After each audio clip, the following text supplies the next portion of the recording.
أعوذ بالله من الشيطان الرجيم.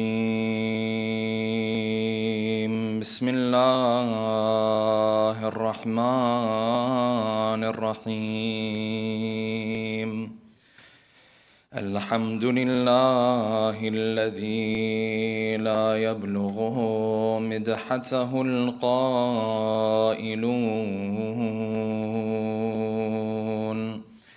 ولا يحصي نعماءه العادون ولا يؤدي حقه المجتهدون الذي لا يدركه بعد الهمم ولا يناله غوص الفطن الذي ليس لصفته حد محدود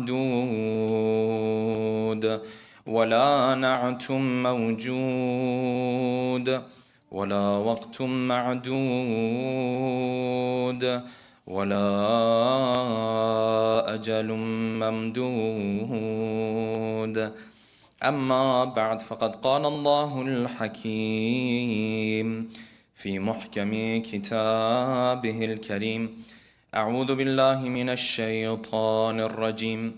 ألم يأن للذين آمنوا أن تخشع قلوبهم لذكر الله وما نزل من الحق ولا يكونوا كالذين أوتوا الكتاب من قبل فطال عليهم الأمد فقست قلوبهم وكثير منهم فاسقون. صدق الله العلي العظيم. صلوات اللهم صل. For the love of our beloved Prophet and his beloved progeny, a second loud salawat. Allahumma salli. For the hastening in the return of our beloved 12th Imam, a third final loud salawat. Allahumma salli. Last night we continued with the discussion on the topic of Islam's take on music, and we discussed the different rulings of our maraji'. We said that whether or not something is haram for us to listen to, a type of music is haram to listen to, does not depend on whether or not it is going to have a negative effect on me personally. My personal experience when it comes to a piece of music is not the determining factor. Hence you find in the rulings of our scholars, they will tell you that the type of music that within society is typically seen as lahwi music, is typically seen as the type of music that is used in haram gatherings, is haram for you and I to listen to, regardless of whether we feel the negative impact that it might have on us or not. The reality is, many times when you and I listen to some of the music that's out there, even if you picture the worst type of music, if you were to listen to it for 4, 5, 6, 10, 15 times, after a while it might even lose all of its effect and impact. There's many times we might have experienced you're listening to a type of music and after 5 minutes you're not even paying attention to what the singer is even saying anymore. Therefore, that is not the factor that determines for us what type of music is considered halal and what type of music is considered haram. Rather, one needs to see within society, do typically people consider this music to be lahwi or not? And we said in situations where someone might have a doubt as to whether this music is played in such gatherings or not, though the ruling of the maraji' is that technically it is allowed to listen to that type of music, it is one of those places where it is great for one to take precaution in that situation. And that is because fundamentally music is a very slippery slope. Before you know it, this music has become normal for you. And if you want to invoke your emotions a little bit deeper this time, you need a more faster type of music, and faster, and so on and so forth.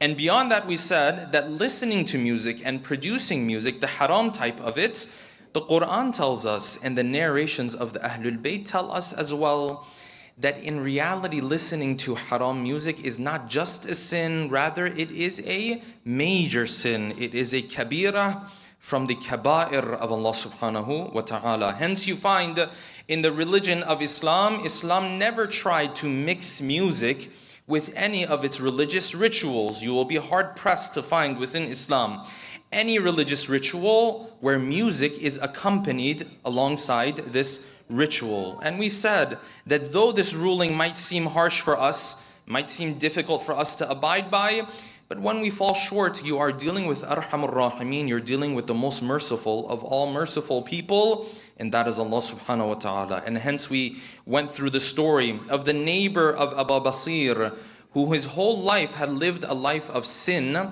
but in the final moments of his life, in the final days of his life, came back to the right path. And Imam as-Sadiq guaranteed for him entering into heaven. Tonight, inshallah, we'll continue with this topic by posing the following questions. Number one, what are the 8 categories of hadith that relate to the topic of music? The 8 categories of narrations that we have from Ahlul Bayt as it relates to what they had to say on the topic of music and singing. Number 2, why would the Ahlul Bayt refer to music as a means of batil and falsehood? What's the philosophy behind this?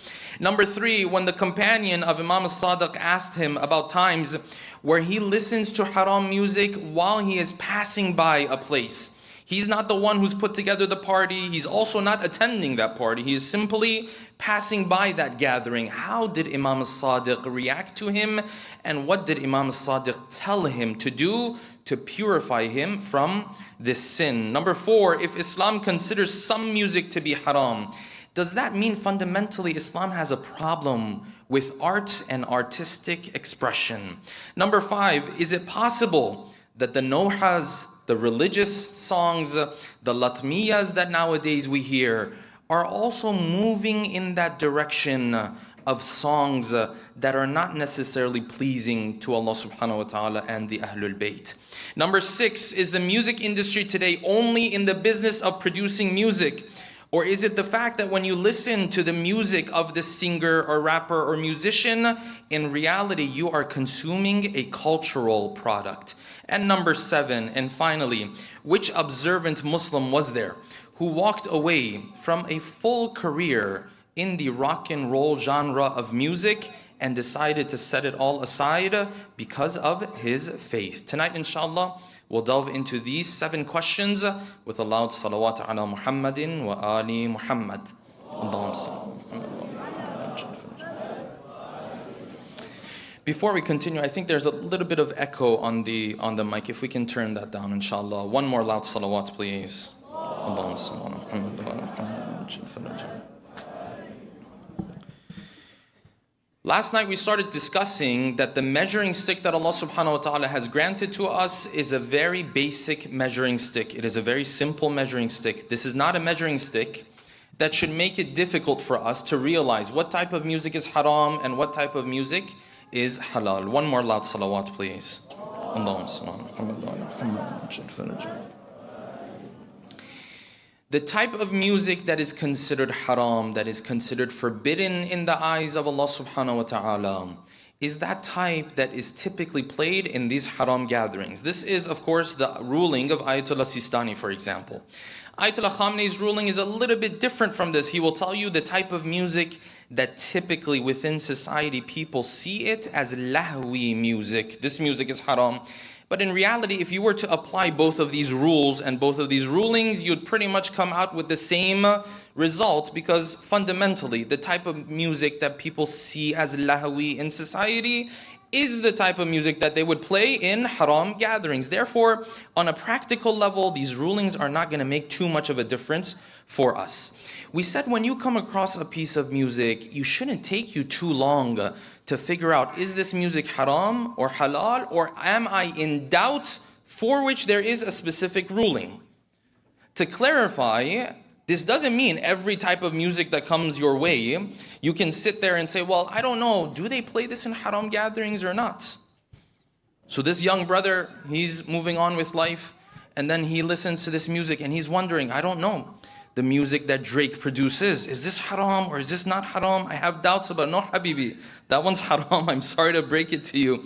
There are certain types of music, the moment you look at it, the singer, the rapper, the musician, whoever you want to call them, the environments that they attend, the places that they go, immediately you can tell that this type of music is haram music. Yes, there might be some moments where some types of music fall within that gray area.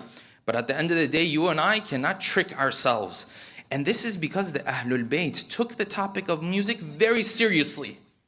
So when you look into their narrations, you find 8 categories of narrations discussing what the Ahlul Bayt had to say about the topic of music. The first of these categories is the idea that the Ahlul Bayt said on multiple occasions that ghina and lahwi music is a type of batil and falsehood. This man came to the 8th Imam, Imam al-Rida. He said, Ya Ibn Rasulullah, I've heard that you don't have a problem with music and singing. Now, of course, ghina, if you want to be very technical, is mainly referring to the singing, but almost all the scholars will tell you that the music also falls under the same category. He said, I've heard you don't have a problem with this. He said, whoever's told you this is lying. What I said was the exact opposite. I said that my great-grandfather, Imam al-Baqir, someone came to him and asked him, what is your opinion regarding ghina? What is your opinion regarding haram singing and music? He told that person, if you were to separate the affairs of this world into good things and bad things, you were to separate the affairs of this world into haqq and batil, where would you put ghina and this lahwi type of music? To which that man responded, of course, I would put it on the side of batil and falsehood. And Imam al-Baqir said, this is enough for you then. And you already know what I think about this. And hence you find in multiple narrations, the Ahlul Bayt said, this ghina, this lahwi music is batil, it is falsehood. But why the Ahlul Bayt emphasizing so much? It's not based on reality, there's no truth to it. Because this music that we listen to, brothers and sisters, as we talked about in the first night, has the power to create an illusion in the life of the human being. Music has that power that's able to make you feel like your surroundings are changing and your life is changing, where in reality nothing is changing, nothing's improving. If you go a little bit deeper into it, and for those who remember the definition we mentioned for music, we said music is putting together these sounds to invoke emotions within the human being, yes? Okay, so when you listen to this music, pay attention, this is a delicate point. When you listen to this music, emotions are invoked. Sometimes happiness, sometimes sadness, sometimes other emotions. When these emotions are invoked, what's the end purpose of these emotions? What's the end goal? So you invoked all these emotions within yourself so that what happens? There's no end goal. There's no end purpose. Entertainment. So you stirred up the emotions within yourself so that what happens? Nothing. Sometimes you're just sitting in your car, you're going somewhere. So you're putting yourself and your soul through this without any purpose at the end of it. This might be the reason why the Ahlul Bayt kept saying, you know what, this ghina, it's batil, it's falsehood. It's not based on reality. Nothing's changing around you. You're stirring up your emotions, you're invoking these emotions, but in reality, nothing's happening in reality. So what happens to all of these emotions? Nothing. You're wasting your emotions on nothingness. It's either that, or sometimes the end goal and the end purpose is something negative. Sometimes you'll see people will listen to music, they might get intoxicated, engage with alcohol, just so that they can engage with the opposite gender a little simpler, a little bit more comfortably. Sometimes the end goal, the end purpose is a negative purpose. It's either a negative purpose or there's no end goal at all. Well, this is the definition of batil. This is the definition of falsehood. There's no truth and reality behind it. Someone might say, well, Shaykh, we invoke emotions all the time. We're sitting here in the majlis of Imam al-Hussein, we're wearing black, the brother comes, he does his azah, he does the majlis, may Allah subhanahu wa ta'ala bless our dear brother Hassan, and he does it, emotions are invoked. I thought you're saying invoking emotions is not the best. No, emotions, when they are invoked for the right reason, is the best thing you can possibly do. If I come to the majlis, and I invoke these emotions, and there's no end goal. I'm just crying for the sake of crying. I'm just getting sad for the sake of getting sad. Well then yes, that also is not so valuable in the eyes of Allah subhanahu wa ta'ala. But if you come and you invoke that sadness so that when you leave, you walk in the footsteps of your imam a little bit more, then you have an end goal and you have an end purpose. There's a reason behind it. Then this becomes a matter of haqq, and becomes a matter of truth, becomes a matter of reality, because you're headed somewhere with these emotions. There are times Allah subhanahu wa ta'ala wants you to be sad, but for a purpose. There's times Allah subhanahu wa ta'ala wants you to be happy, but for a purpose. There are times Allah subhanahu wa ta'ala wants you to be firm, but for a purpose. Does Allah subhanahu wa ta'ala ever tell you and I just to invoke our emotions just for the heck of it and for the fun of it? No. This is a waste of your emotions. This is a waste of your mental energy. Hence you find that Ahlul Bayt constantly they said what? Ghina, this is batil. It's a play on your emotions. It's not going anywhere. Nothing is changing in your life. Then you continue with them. The second category of narrations are those that don't say you're not supposed to produce haram music. Forget about that. We already know that's terrible. Not even that you're supposed to go to the gathering and sit there and listen. This also we know is clearly a problem. The second category is narrations where the Imam told his companions, listen, if you're passing by a place, even if you hear the music, don't listen to it. This is, of course, all in the context of haram music we're talking, yes? Even if you come across it, even if you hear the music, don't listen to it. Some of you might be wondering, what's the difference between hearing and listening? There's some of you right now, you guys are just hearing the lecture, yes? You're not listening. So this is the difference, actively listening. So the companion of the sixth Imam, Abu Basir again, he comes. He says, I was with the sixth Imam, someone else came, another companion came. He said, Ya Aba Abdullah, referring to the sixth Imam, I live in my house. The bathroom, the restroom is outdoors. It's not in the house the way we have it built nowadays, yes? On my way out towards the bathroom, towards the restroom, whenever I leave, I have a neighbor. He holds parties and gatherings and so on and so forth. So while I'm heading towards this kanif, as the narration says, I take my time. I go a little bit slower. Yes? I slow down a little bit. Why? Because I want to enjoy the atmosphere. I want to enjoy this music that he's playing. Ya Ibn Rasulullah, is this a problem? Look at what the sixth Imam said. He said, La taf'al. Don't do that. He said, Ya Ibn Rasulullah, innahu sama'un. I'm just hearing it. Yani, I'm not going and attending. Ma huwa shay'un atihi birijlayya. It's not something I'm going to sit in that gathering with my own 2 feet. I'm not part of the gathering. It's my neighbor. He's holding I'm just listening on my way. The Imam said, haven't you heard the verse of the Quran? Inna as-sam'a wal basara wal fu'ada kullu ulaika kana anhu mas'ula. That Allah subhanahu wa ta'ala will hold you accountable to every limb and organ that you have. It's not just about you attending. He will ask your ears too. He said, Ya Ibn Rasulullah, I've heard of this verse, but it's almost as if it never clicked for me. I won't do this anymore. He repented on the spot. He said, I won't do this anymore. You know what Imam Sadiq told him? Look at how much of a big deal Imam Sadiq makes out of this. Look at how much of a small deal you and I would make out of something like this. Imam Sadiq told him, Qum, get up, faghtasil, go and do ghusl. Purify yourself. وَصَلِّ مَا بَدَى لَكَ. And then go and do a couple prayers. Mustahab prayers. Then the Imam continued. He says, مَا أَسْوَأَ حَالَكَ. How terrible of a situation it would have been if your life would have taken in those moments. And this is how you would have ended up meeting Allah subhanahu wa ta'ala. فَحْمَدِلَّهِ. Go and thank God that the end of your life didn't come in those moments. Then he said a line. It's very beautiful.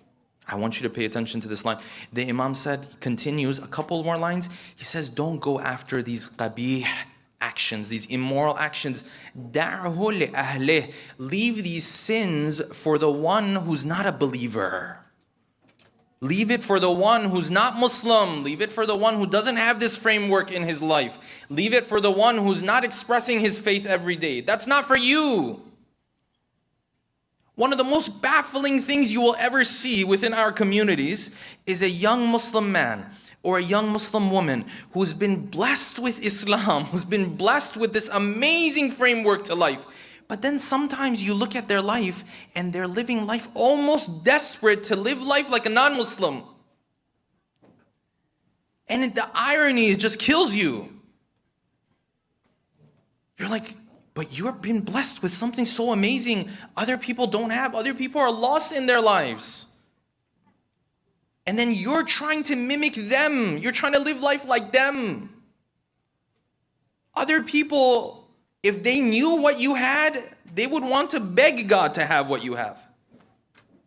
This religion, this framework, this worldview that you have, Imam al-Hussein that you have, people would die to have something like this if they got their hands on it and they knew what it was. And then you see this young man and woman, they live their life almost desperate to do things the way, for example, their non-Muslim friends are doing things. Leave that for the non-Muslims. A non-Muslim's never been exposed to your faith. A non-Muslim, if he shows up on the Day of Judgment and he says, I was intoxicated, for example, I listened to this music, this, that, Allah subhanahu wa ta'ala is going to treat him with His mercy. He was never exposed to any. Leave it for him. You're a believer. You wear black for Imam al-Hussein. Where are you going? Why are you wasting your time waiting in line for hours to get into this concert? That's not your place. Imam Sadiq said, "Da'hu li ahlih." That's not what you're supposed to be doing. Leave that for its people. The people who are into these things, the people who have this type of lifestyle, everyone chooses how they want to live their lifestyle. Imam Sadiq told him, you're a believer, you're not supposed to be going after these things. This is a message for you and I. This is category number 2. Recite a salawat, please. Allahumma salli ala Muhammad. You move on to category number 3. The Imam said ghina is the worst of sounds that the human being can produce.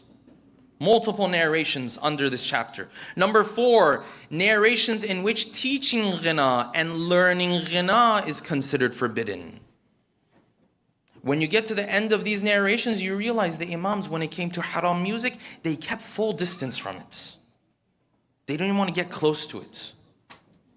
Category number 5, the money that's made through buying and selling the singers of the time of the Prophet and the Imams. We mentioned at the beginning of these lectures that at that time everything of course was done live. You would buy a singer, the singer would come to your house, or pay a singer, come to your house, and they would sing. This person was referred to typically as a mughanni or a mughanniyah.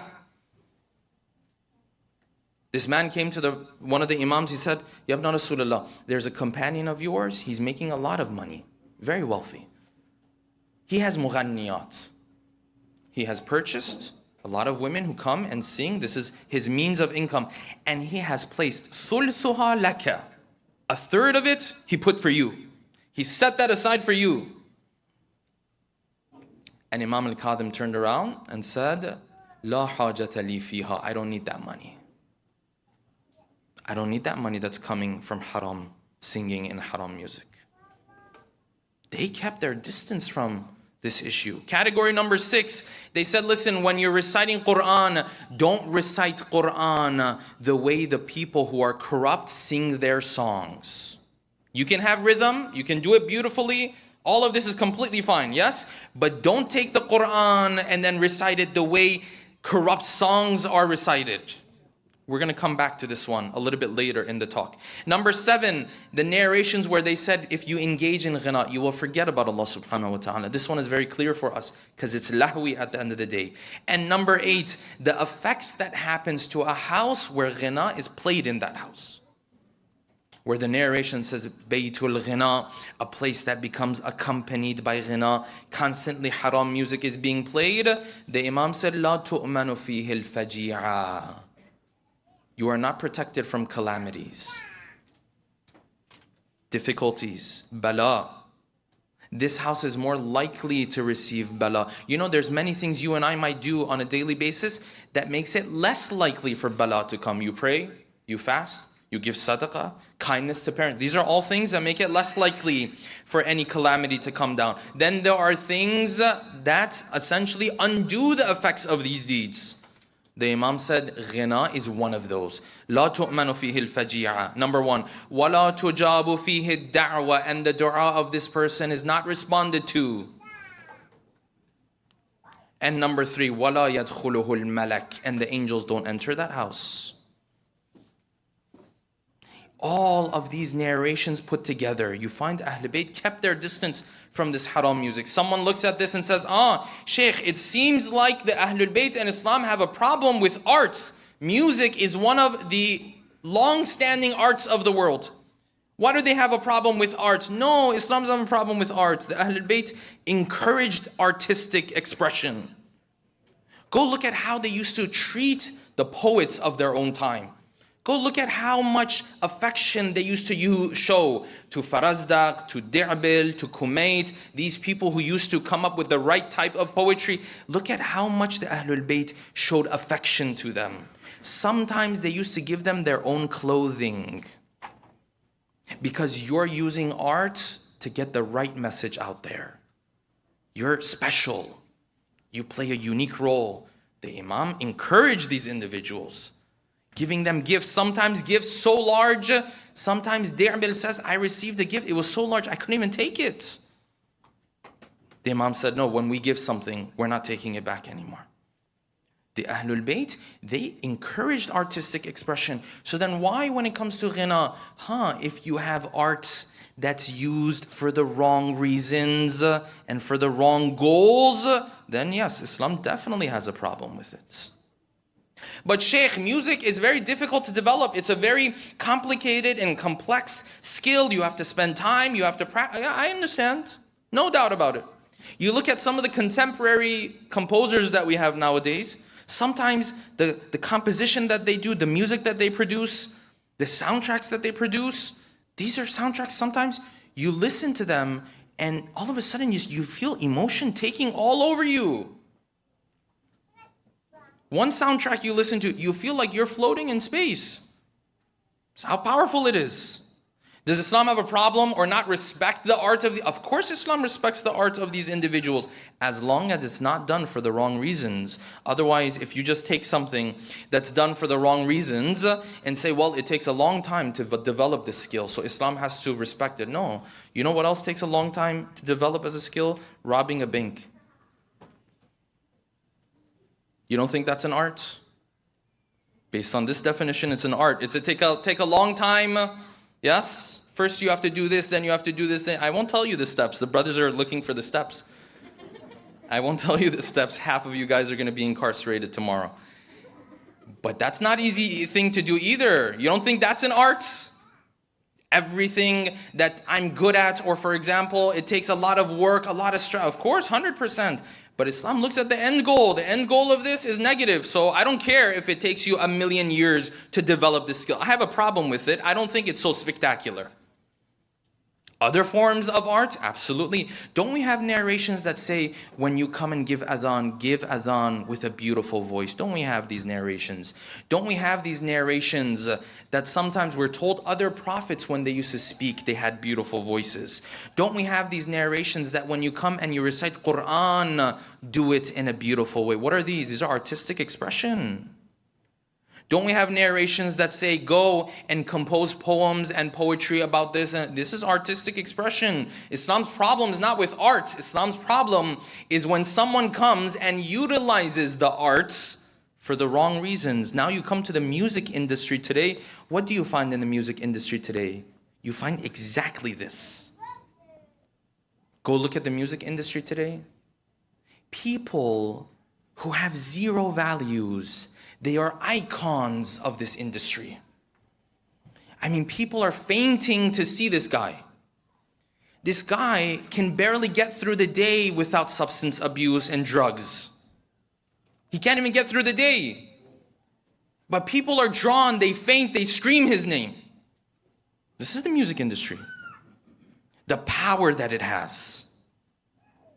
I think maybe 10, 12 years ago, I had a trip to Italy. It's a very short trip for a couple lectures, yes? It was around the time of Christmas. was going from grocery store with my host. We were just grabbing some basic groceries. And as we were in the store, I saw, these are the same stuff we hear back home around this time. But this is Italy. This is a different country altogether. It's a different continent altogether. So you go from this grocery store, you go to another one, same thing. You go to another one, same. And then it turns out, no, the US and the music industry that it has is an industry of producing culture. This is how culture is mass produced and it is sent out to the four corners of the world. This is what the music industry is today. You think when you listen to that haram music, you're just listening to something for entertainment. No, that is a work and a product of culture that is impacting your culture and your worldview as well. The music industry is not in the business of producing music. It is in the business of producing culture. And here am I wear black, and I come to the Majlis of Imam al-Hussein, and then I want to consume that culture. These don't mesh with each other. The impact of the music industry and of music is so powerful today that now it's even seeping into religious communities. So you find, for example, in Christian circles, this has completely been adopted now. You will find gatherings, tens of thousands of youth will get together. Why? Why are all these youth all of a sudden interested in the faith? Why are they so passionate about the faith? Why are they going to attend the Passion 2022?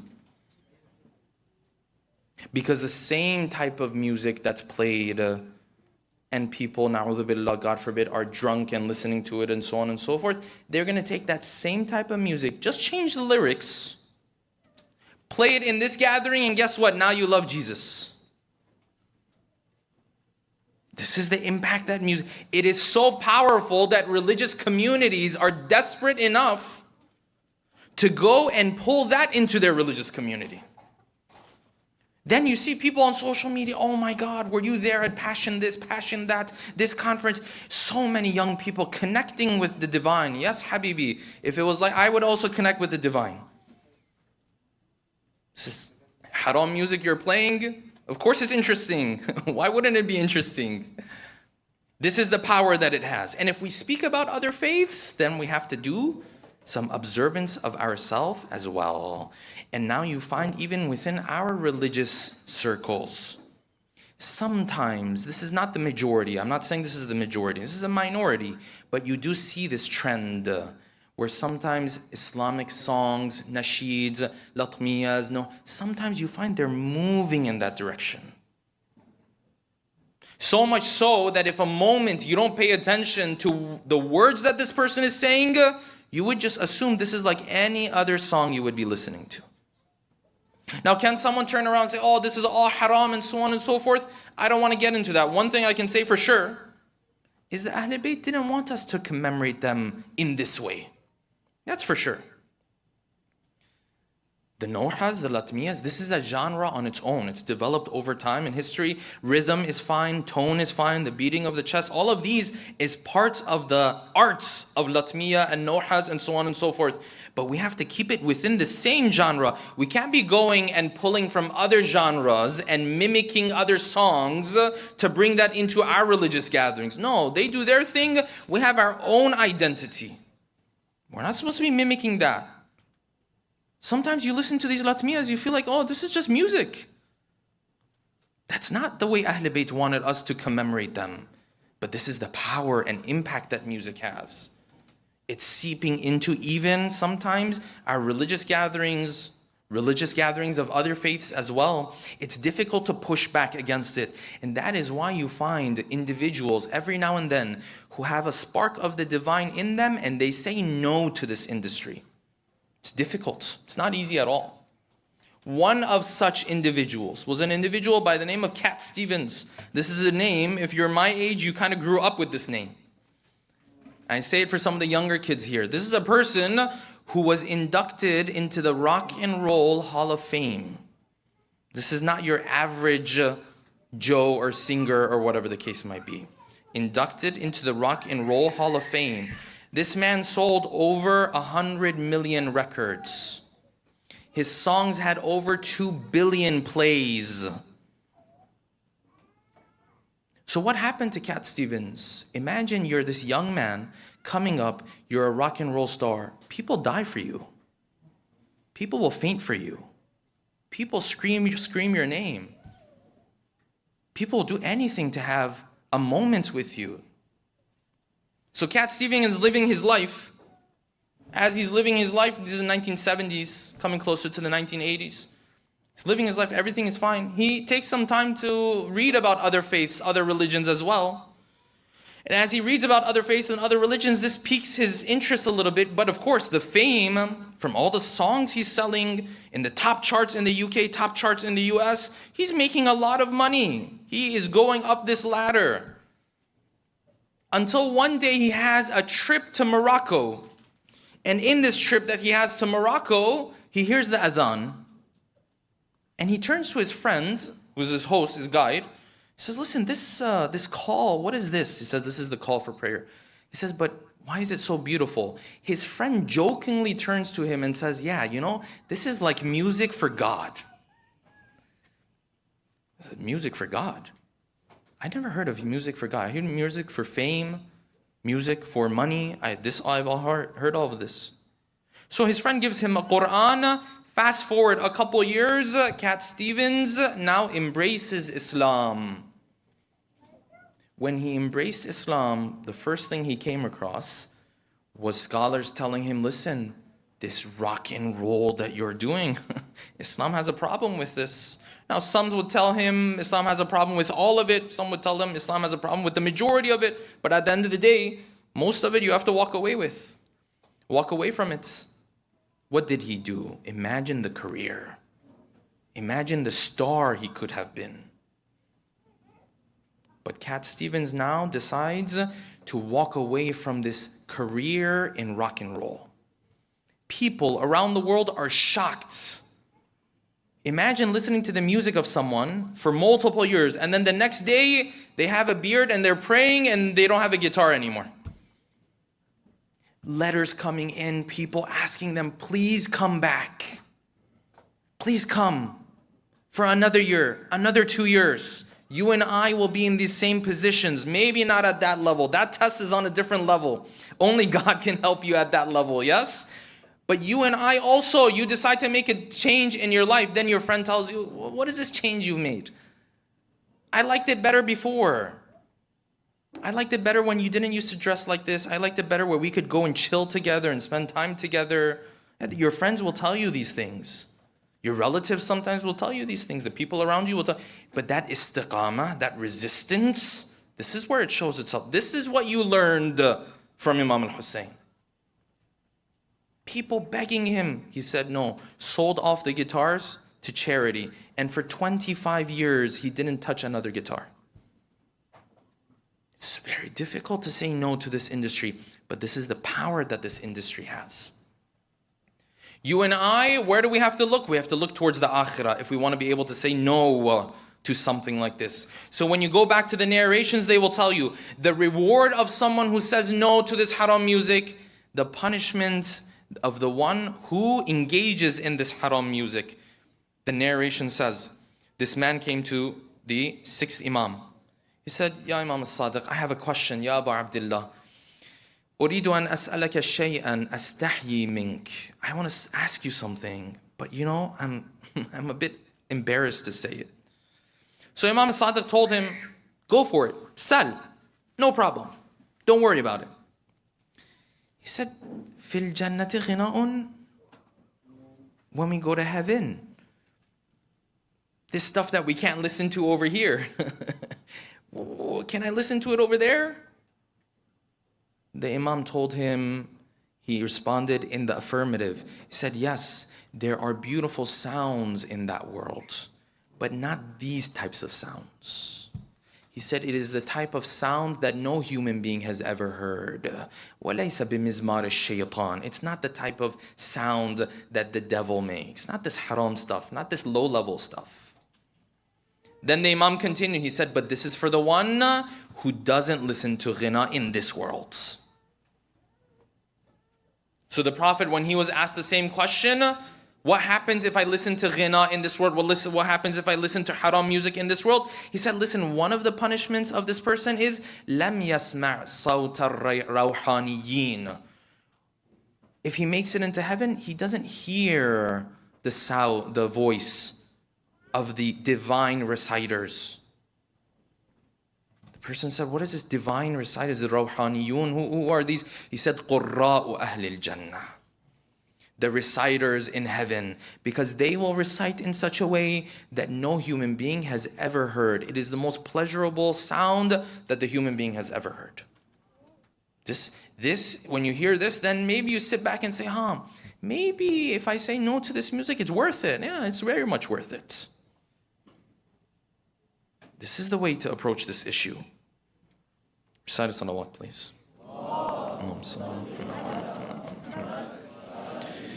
One might say, as we wrap up this topic, one might say, well, it's difficult, Shaykh. We fall short. We have shortcomings. Like I said last night, we all have shortcomings. Maybe me more than you. You don't know. We all have shortcomings. But what am I supposed to do? Number one, I repent back to Allah subhanahu wa ta'ala quickly. Number two, and this is something you find is becoming common in our communities, which is why I'm pointing it out. Listen, if you fall short, don't be open and public about it. It's baffling to me. Sometimes you have Muslim youth, Shia youth, lovers of Ahl Bayt. In Muharram, he sets aside all music, even the halal music. Now, God didn't ask him necessarily to do that either, but he's going the extra step. Okay, no problem. No music at all. Okay, great, it's great development. Then all of a sudden, Muharram and Safar passes, and then all of a sudden, this person on all of his social media, yes, he's posting in this concert, in that place, this haram music, that haram. Wait, what happened? You thought like Muharram Safar is like this ritualistic thing you do on a yearly cycle? You're the one who wears black. You're the one who beats your chest. Why do you need to go back to that stuff? And then, and this is the point I want to make, even if someone goes back to that stuff, why so openly and publicly? Why not keep it between you and Allah subhanahu wa ta'ala? Why normalize it for younger kids who are looking up to you? Why normalize it for elders who are looking down on you? Why normalize it for them? Some narrations say sometimes a person who sins but does it in private is that much closer to the forgiveness of Allah subhanahu wa ta'ala compared to the one who commits the same sin but he does it publicly for everyone to see. There's a big difference between the two. We're going to talk more about this tomorrow night, inshallah. There's a big difference between the two. Okay, you fall short. Why so publicly? Why so openly? Why do you put it out there for everyone to see? So your relationship with God took a hit. Okay, that's between you and Allah. Don't go on social media and put it out there and this and that. Well, Muharram and Safar is over. Muharram and Safar is over. Imam Hussein's not over. This is baffling sometimes. The way we look at the message of Hussein in this ritualistic manner, as if it was just something happened for 2 months, a month, whatever the case might be, and you move on with life. The injustice that you and I do to this Imam of ours. This is not the way to approach it. I have to take a foundational decision. I have to make a fundamental change. And this is what you find happen in the life of one man by the name of Bishr al-Hafi. Bishr was a person who was wealthy in the city of Baghdad. And his life coincided with the time of Imam al-Qadhim. Some books of history have mentioned this story. The narration says that people used to come to the house of Bishr, parties, gatherings, all of this, lavish things. Imam al-Qadhim one day was passing by the house of Bishr. As he was passing by, one of the ladies who worked for Bishr came out to remove some of the trash and so on and so forth. As she came out, Imam al-Qadhim saw her. Imam al-Qadhim asked this lady one question. See, this is the power of the manifestations of Allah subhanahu wa ta'ala's attributes in the Ahlul Bayt. This is how they are. Their words powerful. Their words full of light. Their words life-changing sometimes. So Imam al-Qadhim looked at this lady and said, I have one question for you. the man who owns this house is running this party right now. حُرٌّ أَمْ عَبْدٌ? Is he a free man? Or does he work for somebody else? This lady, not knowing what Imam al-Kadhim was actually referring to, she said, of course, حُرٌّ. Of course he's free. Don't you look at his wealth? But Imam al-Kadhim was asking, حُرٌّ free am Abdullah, or is he a servant of God? She didn't understand. She came in the house. Bish realized this took too long. He said, why did you go out there? Who are you talking to? He said, nothing. This man came by and passed by and asked this question, حُرٌّ am Abdun? I told him, of course, حُرٌّ. Don't you see this house and this wealth? And Bish said, no, that's not what he was talking about. He was asking, do I see myself as a free man, or do I recognize that I have a master? And the narration says that Bishr, this moment that was so shocking for him, led to his tawbah. He left the house running without any shoes or sandals on his feet. Hence he came to be known as Bishr al-Hafi, Bishr, the barefooted one. Changed his life around. And I tell you, brothers and sisters, what sign are you and I looking for? Sometimes people say, Sheikh, I'm looking for a sign. Is it not enough of a sign for you that this family that you love so deeply in your heart is telling you left and right this behavior, engaging in these behaviors and in this conduct is not pleasing to them? What greater sign? Is the words of the Ahlul Bayt not enough? This Imam of ours who sacrificed everything for us on the plains of Karbala. He gave everything for us on the plains of Karbala. And then him and his family turn around and say, this behavior is not pleasing. We don't like this. You shouldn't be doing. What sign are you looking for? This is the greatest of signs.